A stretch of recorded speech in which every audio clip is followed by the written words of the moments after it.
Hi everyone, welcome to my channel once again. I am Ravikumar. So ನಿಮಗೆಲ್ಲ ಗೊತ್ತಿರುವ ಹಾಗೆ DCT classes almost last year ಕೂಡ ಮಾಡಿದ್ದೆ. ಈ ವರ್ಷ ಕೂಡ ನಾನು ಕಂಟಿನ್ಯೂ ಮಾಡ್ತಾ ಇದ್ದೀನಿ. ಕೆಲವೊಂದು ಫ್ರೀ ಕ್ಲಾಸಸ್ ಕೂಡ ಇದೆ. ಅದೇ ರೀತಿಯಾಗಿ ನೀವು ಕೋರ್ಸನ್ನು ಪರ್ಚೇಸ್ ಕೂಡ ಮಾಡ್ಕೊಬೋದು. ಮೊಬೈಲ್ ಆ್ಯಪ್ ಕೂಡ ಬೈ ಮಾಡ್ಬೋದು. ನನಗನ್ನಿಸ್ದಂಗೆ ಇಡೀ ಎಂಟೈರ್ ನೀವು ಯಾವುದೇ ಆ್ಯಪಲ್ಲಿ ಅಥವಾ ಯಾವುದೇ ಒಂದು ಕೋರ್ಸ್ ಬೈ ಮಾಡಿದ್ರು ಇದರಷ್ಟು ಲೀಸ್ಟ್ ವ್ಯಾಲ್ಯೂ ನಿಮಗೆಲ್ಲೂ ಸಿಗೋದಿಲ್ಲ. So this is the best time ಅಂತ ಹೇಳ್ಬೋದು. ಅದು ಎಷ್ಟಪ್ಪ ಅಂದರೆ ಜಸ್ಟ್ ಒಂದು 500 ರುಪೀಸ್ಗೆ ನೀವು ಕೋರ್ಸನ್ನು ಯೂಸ್ ಮಾಡಿಕೊಂಡು ಎಲ್ಲ ರೆಕಾರ್ಡೆಡ್ ಕ್ಲಾಸಸ್ನ ನೀವು ಕೇಳ್ಕೊಬೋದು. ಅದರಲ್ಲಿ ಕೆಲವು ಸ್ಟೂಡೆಂಟ್ಸು ಈ F3 ಕ್ಲಾಸ್ ಕೆಲವೊಂದು ಪೆಂಡಿಂಗ್ ಇತ್ತು, ಆ ಕ್ಲಾಸಸ್ನ ನಾನೀಗ ಅಪ್ಲೋಡ್ ಮಾಡ್ತಾ ಇದ್ದೀನಿ. ಸೊ ಅದರಲ್ಲಿ ಇದು ಕೂಡ ಒನ್ ಆಫ್ ದಿ ಪಾರ್ಟ್ ಅಂತ ಹೇಳ್ಬೋದು. ಅದೇ ರೀತಿ ನಿಮಗೆ ಜೊತೆಲಿ ಏನಪ್ಪ ಅಂದರೆ ಮಾರ್ಕ್ ಟೆಸ್ಟ್ ಕೂಡ ಸಿಗುತ್ತೆ. ಮಾರ್ಕ್ ಟೆಸ್ಟ್ ಕೂಡ ನೀವು ಫಾಲೋ ಮಾಡ್ಕೊಬೋದು. ಓಕೆ, ಸೊ ಮಾರ್ಕ್ ಟೆಸ್ಟ್ ಕೂಡ ನಿಮ್ಗೆ ಅನ್ನಿಸ್ದಂಗೆ ಅತ್ಯಂತ ಕಡಿಮೆ ಅಂದರೆ ಆಲ್ಮೋಸ್ಟ್ ಒಂದು 20 to 30 ಕ್ವಶನ್ಸ್ನ ಜಸ್ಟ್ 5 ರುಪೀಸಲ್ಲಿ. F3 ಅನ್ನೋದು ಒಂದು ಆಲ್ಮೋಸ್ಟ್ 566 ಕ್ವಶನ್ಸ್ ಇದೆ. ಜಸ್ಟ್ ನಿಮಗೆ ಒಂದು 30 ರುಪೀಸಲ್ಲಿ ನಿಮಗೆ 566 ಕ್ವಶನ್ಸ್ ಅಷ್ಟೂ ಸಾಲ್ವ್ ಮಾಡ್ಬೋದು. ಸೊ ಜಸ್ಟ್ ಟ್ರೈ ಮಾಡಿ ನೋಡಿ if you wish. Okay, so welcome to my channel once again. ಈಗ ನಾವು ಡಿಸ್ಕಸ್ ಮಾಡ್ತಾ ಇರೋಂಥದ್ದು protective devices and wiring circuits ಅಂತೇಳಿ. ಸೊ ಯೂನಿಟ್ 3 ಇದು ವೆರಿ ಇಂಪಾರ್ಟೆಂಟು. F3 ಬರುವಂಥದ್ದು. ಇಲ್ಲಿ ಕೆಲವೊಂದು ಶಾರ್ಟ್ ಕಟ್ಸ್ ಅಥವಾ ಏನಪ್ಪ ಅಂತಂದರೆ ವೆರಿ ಇಂಪಾರ್ಟೆಂಟಾಗಿ ಶಾರ್ಟ್ ನೋಟ್ಸ್ನ ಅಂದರೆ ನಿಮ್ಗೆ ಇಲ್ಲಿ ಮ್ಯಾಕ್ಸಿಮಮ್ ಬರುವಂಥದ್ದು ಎಲ್ಲ ಅಬ್ರಿವೇಷನ್ಸ್ ಅಂತ ಹೇಳ್ಬೋದು. ಅದರಲ್ಲಿ ಹೈಲೈಟ್ಸ್ ಏನಪ್ಪ ಅಂತಂದರೆ ಒಂದು ನೆಸೆಸಿಟಿ ಆಫ್ ಪ್ರೊಟೆಕ್ಟಿವ್ ಡಿವೈಸಸ್. ಏನಕ್ಕೆ ನಾವು ಪ್ರೊಟೆಕ್ಟಿವ್ ಡಿವೈಸಸ್ನ ಯೂಸ್ ಮಾಡಬೇಕು, ಹಾಗಾದರೆ ವೇರಿಯಸ್ ಪ್ರೊಟೆಕ್ಟಿವ್ ಡಿವೈಸಸ್ ಯಾವ್ಯಾವಪ್ಪ ಅಂತಂದರೆ ಒಂದು ಫ್ಯೂಸ್ ವೈರು. ಸೊ ಇಲ್ಲಿ ನಿಮಗೆ ಎಕ್ಸ್ಟೆನ್ಷನ್ಸ್ ಬರ್ತವೆ. ಅದೇ ರೀತಿ ಎಚ್ ಆರ್ ಸಿ ಫ್ಯೂಸ್ ನೀವು ನೋಡ್ಕೊಬೋದು. ಇಲ್ಲಿ HRC ನಿಮಗೆ ಎಕ್ಸ್ಪ್ಯಾನ್ಷನ್ ಕೂಡ ಕೇಳ್ಬೋದು. ಹೈ ರಪ್ಚರಿಂಗ್ ಕೆಪಾಸಿಟಿ ಅಂತೇಳಿ ಕಿಟ್ ಫ್ಯೂಸ್ ಅಂತ ಕ್ಯಾಟ್ ಫ್ಯೂಸ್ ಅಂತ ಕರಿತೀರಿ. MCB miniature circuit breaker. ಏನು MCB ಅಂದರೆ ನಿಮಗೆ ಅಬ್ರಿವೇಷನ್ನ ಕೇಳ್ಬೋದು. MCCB moulded case circuit breaker, RCCB residual current circuit breaker, ELCB earth leakage circuit breaker ಮತ್ತು ರಿಲೇ ಅನ್ನೋದು. ಇವೆಲ್ಲ ನಾವು ಯೂಸ್ ಮಾಡೋಂಥದ್ದು ಏನಪ್ಪ ಅಂದರೆ these are nothing but what they are electrical protective devices ಅಂತ ಹೇಳ್ಬೋದು. ಮತ್ತು different types of electricians tools and their functions, describe various wiring tools, state procedure of care and maintenance of A wiring tools. ಇಲ್ಲಿ ನಿಮಗೆ wiring tools ಆಗಲಿ ಅಥವಾ maintenance of wiring ಟೂಲ್ಸಲ್ಲಿ ನಿಮಗೆ ಜಾಸ್ತಿ questions ಬರೋದಿಲ್ಲ. ಇಲ್ಲಿರುವಂತಹ ಅಬ್ರಿವೇಷನ್ಸ್ನ ನೀವು ಎಕ್ಸ್ಪೆಕ್ಟ್ ಮಾಡ್ಬೋದು. ಜೊತೆಯಲ್ಲಿ ವೇರಿಯಸ್ ಎಲೆಕ್ಟ್ರಿಷಿಯನ್ ಟೂಲ್ಸ್ ಎಲ್ಲ ನೀವು ಬೇಕಾದ್ರೆ ಯಾವುದನ್ನ ಒಂದು ಟೂಲ್ ಐಡೆಂಟಿಫೈ ಮಾಡಿ ಅಂತ ಕೊಡ್ಬೋದು. ಅಷ್ಟು ಬಿಟ್ಟರೆ ಬೇರೇನು ಬರೋಕ್ಕೋಗಲ್ಲ. ಎಲೆಕ್ಟ್ರಿಕಲ್ ಪ್ರೊಟೆಕ್ಟಿವ್ ಡಿವೈಸ್ ಏನಪ್ಪ ಅಂದರೆ use to protect the equipment. ನಾವೇನಕ್ಕೆ ಯೂಸ್ ಮಾಡ್ತೀರಿ, ಒಂದು ಎಕ್ವಿಪ್ಮೆಂಟ್ನ ಪ್ರೊಟೆಕ್ಟ್ ಮಾಡೋಕ್ಕೆ ಯೂಸ್ ಮಾಡ್ತೀರಿ. Machinery components or devices in electrical and electronic circuit against short circuit. So ನಾವು ಶಾರ್ಟ್ ಸರ್ಕ್ಯೂಟ್ ಆಗೋದನ್ನು ತಡೆಯೋಕ್ಕೋಸ್ಕರ ಯೂಸ್ ಮಾಡುವಂಥ ಡಿವೈಸಸ್ಗೆ ಎಲೆಕ್ಟ್ರಿಕಲ್ ಪ್ರೊಟೆಕ್ಟಿವ್ ಡಿವೈಸ್ ಅಂತ ಕರಿತೀರಿ. ಇಲ್ಲಿ ಯಾವಾಗ ಆಗುತ್ತೆ ಇದು ಅಂತಂದರೆ ಒಂದು ಶಾರ್ಟ್ ಸರ್ಕ್ಯೂಟ್ ಆದಾಗ ಅಥವಾ ಓವರ್ ಕರೆಂಟ್ ಆದಾಗ ಅಥವಾ ಅರ್ತ್ ಫಾಲ್ಟ್ ಆದಾಗ is called as protective devices. Protective devices are necessary to protect electrical appliances or equipment against. ನಿಮಗೆ ಏನಪ್ಪ ಅಂದರೆ ಒಂದು ಶಾರ್ಟ್ ಸರ್ಕ್ಯೂಟ್ ಆದಾಗ ಅಥವಾ ಅಬ್ನಾರ್ಮಲ್ ವೇರಿಯೇಷನ್ಸ್ ಇದ್ದಾಗ ಅಥವಾ ಓವರ್ಲೋಡಿಂಗ್ ಆದಾಗ ಈ ಕಂಡೀಷನ್ಸಲ್ಲಿ ನಾವೇನು ಮಾಡ್ತೀರಿ, ಇದನ್ನು ನಾವು ಯೂಸ್ ಮಾಡ್ತೀರಿ.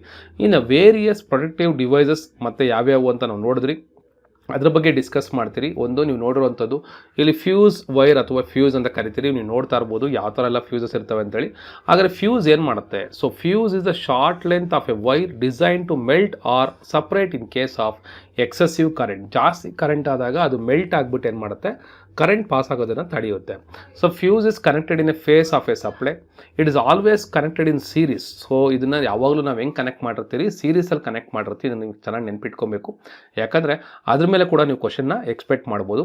ಅದಾದಮೇಲೆ when the current drawn by the circuit exceeds the provided current of a fuse wire, the fuse wire melts or breaks. ಯಾವಾಗ ಎಕ್ಸೆಸ್ ಕರೆಂಟ್ ಬರುತ್ತೆ ಅವಾಗ ಏನಾಗುತ್ತೆ, ಈ ಫ್ಯೂಸ್ ವೈರ್ ಅನ್ನೋದು ಮೆಲ್ಟ್ ಆಗುತ್ತೆ ಅಥವಾ ಬ್ರೇಕ್ ಆಗುತ್ತೆ. ಅವಾಗ ಏನಾಗುತ್ತೆ, this disconnects the supply from the circuit ಅಂತ ಹೇಳ್ತಾರೆ. The maximum current that a fuse can carry is without being a burnt is called as rating of a fuse wire. ನೆನ್ಪಿಟ್ಕೊಳ್ಳಿ, the maximum current that fuse can carry, ಎಷ್ಟು ಕರೆಂಟ್ನ ಅದು overload ಆಗಿ consider ಮಾಡುತ್ತೆ, ಅದನ್ನು ನಾವೇನಂತ ಕರಿತೀರಿ, that is called as rating of a fuse wire. Rating of a fuse wire ಅಂತ ಕರಿತೀರಿ. Current rating of a fuse selected for a circuit should be equal to the maximum current rating of the machinery. ಹಾಗಾದರೆ current rating of a fuse ಅನ್ನುವಂಥದ್ದು ಏನಪ್ಪ ಅಂತ, In a fuse carrier and the channel are made of procylene or bakelite material ಅಂತ ಕರಿತೀರಿ. ಯಾವುದರಿಂದ material ready ಮಾಡಿರ್ತಾರೆ ಅಂದರೆ ಇದನ್ನು ಪೋರ್ಸ್ಲೈನ್ ಅಥವಾ ಬೇಕ್ಲೈಟ್ ಅಂತ ಕರೀತಾರೆ. They are use for domestic, commercial and industrial application up to 100 amps capacity. So 100 amps ಕೆಪಾಸಿಟಿವರೆಗೂ ನಾವೇನು ಮಾಡ್ತೀರಿ, ಯೂಸ್ ಮಾಡ್ತೀರಿ. ಅದರಲ್ಲಿ ಫಸ್ಟ್ ಒನ್ ನಾವು ನೋಡ್ತಾ ಇದ್ದೀರಿ ಏನು, ಗ್ಲಾಸ್ ಕಾರ್ಟ್ರಿಡ್ಜ್ ಫ್ಯೂಸ್ ಇದು ಒಂದು ಎಲೆಕ್ಟ್ರಿಕ್ ಪ್ರೊಟೆಕ್ಟಿವ್ ಡಿವೈಸು. ಇಲ್ಲಿ ನೀವು ರೇಂಜ್ ನೆನ್ಪಿಟ್ಕೊಳ್ಳಿ, ಇದು ಎಲ್ಲಿವರೆಗೂ ತಡೆಯುವಂಥ ಕೆಪಾಸಿಟಿ ಇರುತ್ತಪ್ಪ ಅಂದರೆ 2 ಆ್ಯಂಪ್ಸಿಂದ 100 ಆ್ಯಂಪ್ಸ್ವರೆಗೂ ತಡೆಯುವಂಥ ಕೆಪಾಸಿಟಿ ಇರುತ್ತೆ. Here the fuse unit is the form of a cartridge. ಇದರಲ್ಲಿ ಯಾವ ಥರ ಇರುತ್ತೆ, ಕಾರ್ಟ್ರಿಡ್ಜ್ ಫಾರ್ಮಲ್ಲಿ ಇರುತ್ತೆ. It is normally manufactured in the range of 2 amps to 100 amps. ಇದನ್ನು ನೀವು ನೆನ್ಪಿಟ್ಕೊಬೇಕು. ಮತ್ತೆ they are available in the wide variety of sizes, amps and volt ratings up to 600 volts ಅಥವಾ 600 ಆ್ಯಂಪ್ಸ್ವರೆಗೂ ಇದನ್ನು ನಾವು ಯೂಸ್ ಮಾಡ್ಬೋದು. ನೆಕ್ಸ್ಟು HRC ಅಂದರೆ ಅಂತ ನೆನ್ಪಿಟ್ಕೊಳ್ಳಿ, ಇದು ಕೂಡ ಒಂದು ಎಲೆಕ್ಟ್ರಿಕ್ ಪ್ರೊಟೆಕ್ಟಿವ್ ಡಿವೈಸು. HRC ಅಂದರೆ ಫಸ್ಟ್ ಆಫ್ ಆಲ್ ನೆನ್ಪಿಟ್ಕೊಬೇಕಾಗಿರೋದು high rupture capacity fuse unit ಅಂತ ಕರಿತೀರಿ. ಏನಂತ ಕರಿತೀರಿ, high rupture capacity fuse unit ಅಂತ ಕರಿತೀರಿ. ಇದರಲ್ಲಿ ಏನಪ್ಪ ಅಂದರೆ a good fuse wire should process the following characteristics. ಒಂದು, low resistivity, low melting point and low conductivity. ಇದನ್ನು ಏನು ಮಾಡಬೇಕಾಗುತ್ತೆ, ಒಳ್ಳೆ ಫ್ಯೂಸು ಪ್ರೊಡ್ಯೂಸ್ ಮಾಡಬೇಕಾಗುತ್ತೆ. ಅಡ್ವಾಂಟೇಜಸ್ ಏನು, ಇದನ್ನು ಯಾಕೆ ಯೂಸ್ ಮಾಡ್ತೀರಿ, they require maintenance, they are reliable, they operate to high speed, ಜಾಸ್ತಿ ಸ್ಪೀಡಲ್ಲಿ ಕೂಡ ವರ್ಕ್ ಆಗುತ್ತೆ. They have a consistent performance, they clear both low and high fault current with equal efficiency ಅಂತ ಹೇಳ್ತೀರಿ. ಇನ್ನು ಕಿಟ್ಕ್ಯಾಟ್ ಫ್ಯೂಸಿಗೆ ಬರೋಣ. ಕಿಟ್ಕ್ಯಾಟ್ ಫ್ಯೂಸ್ ನೀವೆಲ್ಲ ನೋಡಿರ್ತೀರ, ಪ್ರತಿಯೊಂದು ಮನೆಗಳ ಮುಂದೆ ಸ್ಟ್ರೀಟ್ ಲೈಟ್ಗಳು ಹಾಕಿರೋ ಕಡೆ ಎಲ್ಲ ನಾವು ಈ ಥರದ್ದು ನೋಡ್ತೀರಿ. ಬೆಳಗ್ಗೆ ಹೊತ್ತು ಕನೆಕ್ಟ್ ಮಾಡೋದನ್ನು ಡಿಸ್ಕನೆಕ್ಟ್ ಮಾಡೋಕ್ಕೆ ಅಂತ ಬರ್ತಾರೆ. ಅದನ್ನು ನಾವೇನು ಕರಿತೀರಿ, ಕಿಟ್ಕ್ಯಾಟ್ ಫ್ಯೂಸ್ ಅಂತ ಕರಿತೀರಿ. ಇನ್ನು MCB ನೆನ್ಪಿಟ್ಕೊಳ್ಳಿ. MCB ಅಂದರೆ ಏನು ಅಂತೇಳಿ, miniature current circuit breaker. Miniature circuit breaker ಅಂತ ಕರೀತಾರೆ. ಇದು ಕೂಡ it is nothing but one of the electrical protective device ಅಂತ ಹೇಳ್ಬೋದು. ಇಲ್ಲಿ ನೀವು ಹಂಗೆ ಅಬ್ಸರ್ವ್ ಮಾಡಿದ್ರೆ ಇಲ್ಲಿ ಕೂಡ ನಾವು ನೋಡ್ತೀರಿ, manufactured in standard rating up to 6 amps to 40 amps. ನಾವು ಇದರಲ್ಲಿ ಎಲ್ಲಿ ಯೂಸ್ ಮಾಡ್ತೀರಿ, 6 ಆ್ಯಂಪ್ಸಿಂದ 40 ಆ್ಯಂಪ್ಸ್ವರೆಗೆ ಯೂಸ್ ಮಾಡ್ತೀರಿ. However fuse may sense these conditions, but it has to be replaced through the MCB can be reset. The MCB is electromechanical device. ನೋಡಿ ಇಲ್ಲಿ ನೆನ್ಪಿಟ್ಕೊಳ್ಳಿ, ಇದೆಂಥ ಡಿವೈಸ್ ಅಂದರೆ electromechanical device which guards the electric wires and electric load from a overcurrent so as to avoid any kind of fire or electrical hazards. Handling MCB is quite safer and it quickly restore the supply. ಅದೇನು ಮಾಡುತ್ತೆ, supply ಕೂಡ continuous. ಅಕಸ್ಮಾತ್ ಇವಾಗ MCB ಬಿದ್ದೋಗಿತ್ತು, ಏನು ಮಾಡ್ತೀರಾ, ನೀವು ಮೇಲೆ ಕೆತ್ತಿದ್ರೆ ಸಾಕು, ಕರೆಂಟ್ ಪಾಸ್ ಆಗೋಕ್ಕೆ ಸ್ಟಾರ್ಟ್ ಆಗುತ್ತೆ. ಅದೇ ರೀತಿ ನೆಕ್ಸ್ಟ್ ಒನ್ನು MCCB ನೆನ್ಪಿಟ್ಕೊಳ್ಳಿ, ಮೋಲ್ಡೆಡ್ ಕೇಸ್ ಸರ್ಕ್ಯೂಟ್ ಬ್ರೇಕರ್ ಅಂತ ಕರಿತೀರಿ. So moulded case circuit breaker ಇಲ್ಲಿ ನಿಮಗೆ ಎಲ್ಲೆಲ್ಲಿ ಇದನ್ನು ನಾವು ನೋಡ್ಬೋದು ಅನ್ನೋದು ಕೂಡ ನಿಮಗೆ ನೋಟ್ಸಲ್ಲಿ ಸಿಗುತ್ತೆ, ಇನ್ನು ಅಬ್ಸರ್ವ್ ಮಾಡ್ಬೋದು. MCCB stands for moulded case circuit breaker. It is another type of electric protection device which is used when load current exceeds the limit of miniature circuit breaker. ಅಂದರೆ MCBಗಿಂತ ಜಾಸ್ತಿ ಓವರ್ಲೋಡ್ ಆಗೋ ಟೈಮಲ್ಲಿ ನಾವು MCCBನ ಬಳಸ್ತೀರಿ. ಸೊ ನೆನ್ಪಿಟ್ಕೊಳ್ಳಿ, it can be used for higher current rating and fault level even in a domestic applications. The wide current rating and high breaking capacity in MCCB find their use in industrial applications. MCCB can be used for protection of capacitor bank, generator protection and main electric feeder distribution. It offers adequate protection whenever an application requires discrimination, adjustable overload setting or earth fault protection. ಈ ಥರ conditions ಎಲ್ಲ ನಾವೇನು ಮಾಡ್ತೀರಿ, MCCನ use ಮಾಡ್ತೀರಿ. So ಇದೊಂದು difference ನೋಡಿದ್ರೆ ಸಾಕು, ನಿಮಗೆ ಸುಮಾರು ಪಾಯಿಂಟ್ಸ್ ನೆನಪರುತ್ತೆ. MCBಗೆ ಫುಲ್ ಫಾರ್ಮು ಮತ್ತು MCCBಗೆ full form. Rate current not more than 125 ampere. So ನೆನ್ಪಿಟ್ಕೊಳ್ಳಿ, ಇಲ್ಲಿ 1600 ಆ್ಯಂಪೇರ್ವರೆಗೂ ಕೂಡ ನಾವೇನು ಮಾಡ್ಬೋದು, ರೇಟ್ ಕರೆಂಟ್ನ ಇನ್ಕ್ರೀಸ್ ಮಾಡ್ಕೊಬೋದು. ಇದು interrupting current rating is under 10 kilo amps. ಇಲ್ಲಿ 10 ಕಿಲೋ ಆ್ಯಂಪ್ಸಿಂದ 85 ಕಿಲೋ ಆ್ಯಂಪ್ಸ್ ಇರುತ್ತೆ. Judging from their power capacities, MCB is mainly use for low breaking capacity. So ಇಲ್ಲಿ ನಾವೇನು ಮಾಡ್ತೀರಿ, ಲೋ ಬ್ರೇಕಿಂಗ್ ಕೆಪಾಸಿಟಿದಾಗ ಯೂಸ್ ಮಾಡ್ತೀರಿ. ಇಲ್ಲಿ ಏನಪ್ಪ ಅಂದರೆ ಹೈ ಬ್ರೇಕಿಂಗ್ ಕೆಪಾಸಿಟಿ ರಿಕ್ವೈರ್ಮೆಂಟ್ ಇದ್ದಾಗ ಮಾತ್ರ MCCBನ ನಾವು ಯೂಸ್ ಮಾಡ್ತೀರಿ. RCCB ಅಂದರೆ ನೆನ್ಪಿಟ್ಕೊಳ್ಳಿ, it is not RCB. RCCB residual current circuit breaker. So residual current circuit breaker. So this is called RCCB ಅಂತ ಕರಿತೀರಿ. ಇಲ್ಲಿ ಕೂಡ ನೀವು ಅಬ್ಸರ್ವ್ ಮಾಡ್ಬೋದು RCCBಗೆ ಮತ್ತು ELCB. So what is ELCB, ನೀವು ಇಲ್ಲಿ ನೋಡ್ಬೋದು, ಅರ್ತ್ ಲೀಕೇಜ್ ಸರ್ಕ್ಯೂಟ್ ಬ್ರೇಕರ್. ಇದನ್ನು ನಾವೇನಂತ ಕರಿತೀರಿ, ELCB ಅಂತ ಕರಿತೀರಿ. ಸೊ ನೆನ್ಪಿಟ್ಕೊಬೇಕು ನೀವು. ಒಂದು RCCB refers to here stand for residual current circuit breaker. ELCB ಅಂದರೆ ಎಲೆಕ್ಟ್ರಿಕ್ ಲೀಕೇಜ್ ಸರ್ಕ್ಯೂಟ್ ಬ್ರೇಕರ್ ಅಂತ ಕರಿತೀರಿ. It is a new name and refers to current operate devices. So it is voltage operate earth leakage device. It ensures 100% detection and it is not repairable as it can only detect current that flow back through the main earth wire ಅಂತ ಕೂಡ ನಾವು ಕರಿತೀರಿ.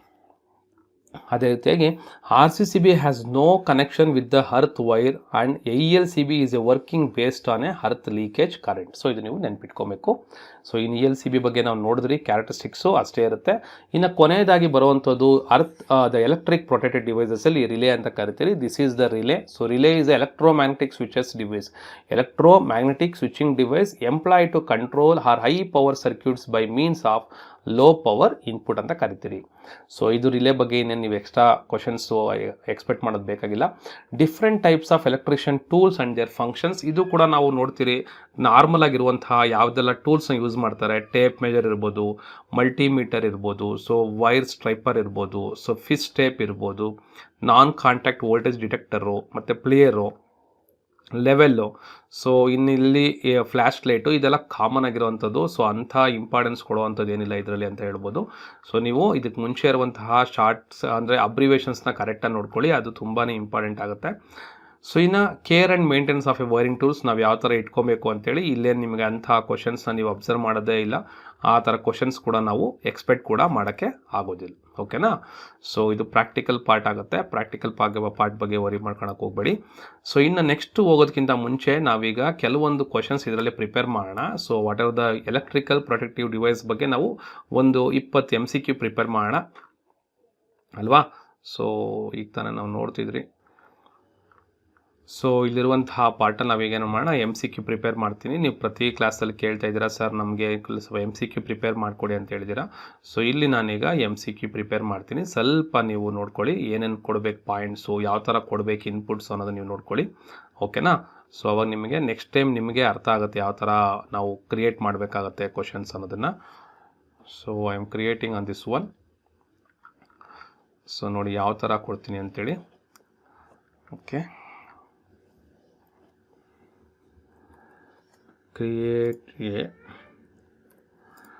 around 20 MCQ questions with answers.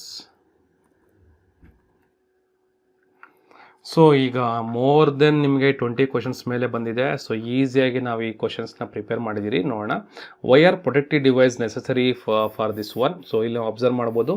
To prevent overload. Function of protective devices ಯಾವುದು? So protect electrical circuits ಅಂತ ಹೇಳ್ತೀರಿ. Role of a fuse ಏನು ಮಾಡುತ್ತೆ? Prevent over current. Function of MCB ಏನಪ್ಪ ಅಂದರೆ ಆಟೋಮೆಟಿಕಲಿ ಸ್ವಿಚ್ ಆಫ್ ಆನ್ಸರು. ನೀವು ಮಲ್ಟಿಪಲ್ ಚಾಯ್ಸ್ ಕ್ವಶನ್ಸ್ನ ನೀವು ಕರೆಕ್ಟಾಗಿ ಬೇಕಾದ್ರೆ ನೋಡ್ಕೊಳ್ಳಿ. ಸೊ ನಾನು ಒಂದೊಂದು ಸೆಕೆಂಡಲ್ಲಿ ಇದ್ದಾಗ ಅದು ಸ್ಟಿಕ್ ಆನ್ ಆಗಿರುತ್ತೆ, ನೀವು ಪಾಸ್ ಮಾಡಿಕೊಂಡು ಆ ಕ್ವಶನ್ಸ್ನ ಅಬ್ಸರ್ವ್ ಮಾಡ್ಕೊಳ್ಳಿ. Composition of a fuse wire ಏನಿಂದ ಆಗಿರುತ್ತೆ? ಟಿನ್ ಆ್ಯಂಡ್ ಲೆಡ್ ಅಲಾಯಿಂದ ಆಗಿರುತ್ತೆ. ಫ್ಯೂಸ್ ವೈರ್ ಏನ್ರಿಂದ ಆಗಿರುತ್ತೆ? ಲೆಡ್ ಅಲಾಯಿಂದ ಆಗಿರುತ್ತೆ. ಕರೆಕ್ಟಾಗಿ ನೋಡ್ಕೊಳ್ಳಿ. Main disadvantage of a fuse wire ಏನು? Needs replacement after blow. ಒಂದು ಸತಿ ಅದು ಬ್ಲೋ ಆದಮೇಲೆ ನಾವು ಮತ್ತೇನು ಮಾಡಬೇಕು? ಅದು ರೀಪ್ಲೇಸ್ ಮಾಡಬೇಕಾಗುತ್ತೆ. ಇನ್ನು ಗ್ಲಾಸ್ ಕಾರ್ಟ್ರಿಜ್ ಫ್ಯೂಸ್ ಬಗ್ಗೆ advantage of glass cartridge fuse ಏನಪ್ಪ ಅಂದರೆ ಇಟ್ ಈಸ್ ಟ್ರಾನ್ಸ್ಪರೆಂಟ್. ಅಂದರೆ ಒಳಗಡೆ ಹೋಗಿದೆಯೋ ಇಲ್ವೋ ಅಂತ ನಮ್ಗೆ ಕ್ಲಿಯರಾಗಿ ಗೊತ್ತಾಗ್ಬಿಡುತ್ತೆ. ಅವಾಗ ನಾವು ಈಸಿಯಾಗಿ ರೀಪ್ಲೇಸ್ ಮಾಡ್ಬೋದು. Glass cartridge fuse mainly used in electronic devices. ನಾವು ಯೂಶ್ವಲಿ ಏನು ಮಾಡ್ತೀರಿ, ನೀವು ಸಿಸ್ಟಮ್ಗಳಲ್ಲಿ ಮತ್ತು ಚಿಕ್ಕ ಚಿಕ್ಕ ಎಲೆಕ್ಟ್ರಾನಿಕ್ ಡಿವೈಸಸ್ಸಲ್ಲಿ ನಾವು ಅದನ್ನು ಜಾಸ್ತಿ ಅಬ್ಸರ್ವ್ ಮಾಡ್ತೀರಿ. ಇನ್ನು HRC. So feature of HRC fuse is high rupturing capacity. Application of HRC fuse is industrial applications. ಎಲ್ಲಿ ಯೂಸ್ ಮಾಡ್ತೀರಿ? ಇಂಡಸ್ಟ್ರಿಯಲ್ಲಿ ಯೂಸ್ ಮಾಡ್ತೀರಿ. ಇನ್ನು KitKat ಫ್ಯೂಸ್ ಬಗ್ಗೆ ಕೂಡ KitKat fuse commonly used in domestic ವೈರಿಂಗಲ್ಲಿ ನಾವು ಯೂಸ್ ಮಾಡ್ತೀರಿ. Unique feature of KitKat fuse is nothing but easy to replace. ನಾವು ಈಸಿಯಾಗಿ ಇದನ್ನ ಏನು ಮಾಡ್ಬೋದು? ರೀಪ್ಲೇಸ್ ಮಾಡ್ಬೋದು. ಸೊ ಕ್ವಶನ್ಸ್ನ ನೀವು ಅಬ್ಸರ್ವ್ ಮಾಡ್ಕೊಳ್ಳಿ. MCB advantage of MCB over fuse ಏನಪ್ಪ ಅಂದರೆ ರೀಯೂಸಬಲ್ ಆಫ್ಟರ್ ಎ ಟ್ರಿಪ್. ಅದು ಟ್ರಿಪ್ ಆಗಿದ ತಕ್ಷಣ ನಾವೇನು ಮಾಡ್ಬೋದು? ರೀಯೂಸ್ ಮಾಡ್ಬೋದು. MCB trip due to over current. ಏನಕ್ಕೋಸ್ಕರ ಆಗುತ್ತೆ? ಓವರ್ ಕರೆಂಟಿಂದ ಆಗುತ್ತೆ. MCCB suitable for what? High current applications. Different between MCB and MCCB both voltage and current. So ಅದೇ ರೀತಿಯಾಗಿ RCCB ಅಂದರೆ ನಿಮ್ಗೆ ಗೊತ್ತಿದೆ, ರೆಸಿಡ್ಯೂಷಲ್ ಕರೆಂಟ್ ಸರ್ಕ್ಯೂಟ್ ಬ್ರೇಕರ್ ಅಂತ. ಮೇನ್ ಫಂಕ್ಷನ್ ಆಫ್ RCCB ಏನು? Earth fault protection. RCCB detects earth leakage current. So ಇಲ್ಲಿ ಕರೆಕ್ಟಾಗಿ apt ಆಗುವಂಥ ಕ್ವಶನ್ ಅಂತಲೇ ಹೇಳ್ಬೋದು. ELCB different between RCCB and ELCB ಅಂದರೆ ಟೈಪ್ ಆಫ್ ಫಾಲ್ಟ್ ಡಿಟೆಕ್ಟೆಡ್. ಇಲ್ಲಿ ELCB primarily used for detecting a earth fault. So ELCB ಅಂತ ಬಂದರೆ ಅಂತ ಬಂದರೆ ಅರ್ತ್ ಬಗ್ಗೆ ನಾವು ಅರ್ಥಲ್ಲಿ ಆಗುವಂಥ ಲೀಕೇಜ್ ನಾವೇನು ಮಾಡ್ತೀರಿ? ಕ್ರಿಯೇಟ್ ಮಾಡ್ತೀರಿ ಅಂತ ಅರ್ಥ. ಅದೇ ರೀತಿಯಾಗಿ ಇನ್ನು ಇಲ್ಲಿ ನೋಡೋಣ. ರಿಲೇ ಬಗ್ಗೆ question. Relay used for switching circuit. Type of relay based on operation all of that is thermal relay, magnetic relay, electronic relay, all of the above. So ನಾವೆಲ್ಲನೂ ಇದೆ ಅಂತ ನಾವು ಇಲ್ಲಿ ನೋಡ್ಬೋದು. ಅದೇ ರೀತಿ tools for cutting wire cutter. So ಇದು ನೀವು tools for gripping pliers, tools for stripping insulation wire stripper, tool for driving screws screw driver, regular check tools for wear and damage, store tool property to ensure durability, lubricant moving parts to ensure smooth operation. So ಇನ್ನು ನೋಡಿ ಇಲ್ಲಿ ಕೇಳ್ತಾ ಇದ್ದೀನಿ, generate ಮಾಡಬೇಕಂದ್ರೆ generate ಕೂಡ ಮಾಡುತ್ತೆ. ಈ ಥರ ನೀವು ಕ್ವಶನ್ಸ್ನ ಬೇಜಾನ್ ಕ್ವಶನ್ಸ್ನ ಕ್ರಿಯೇಟ್ ಮಾಡ್ಬೋದು. So this are what the most important MCQ questions on this topic. Okay, so class ಇಷ್ಟ ಆಗಿತ್ತು ಅಂದರೆ ಒಂದು ಕಮೆಂಟ್ ಮಾಡಿ ಹೇಳಿ ಸರ್ ಥ್ಯಾಂಕ್ ಯು ಅಂತ ಹೇಳಿ, ಒಂದು ಮೆಸೇಜ್ ಹಾಕಿ ಸಾಕು. ನೆಕ್ಸ್ಟ್ ಕ್ಲಾಸ್ ಮಾಡೋಕ್ಕೆ ತುಂಬ ಯೂಸ್ಫುಲ್ ಆಗುತ್ತೆ. So thank you very much for watching this one.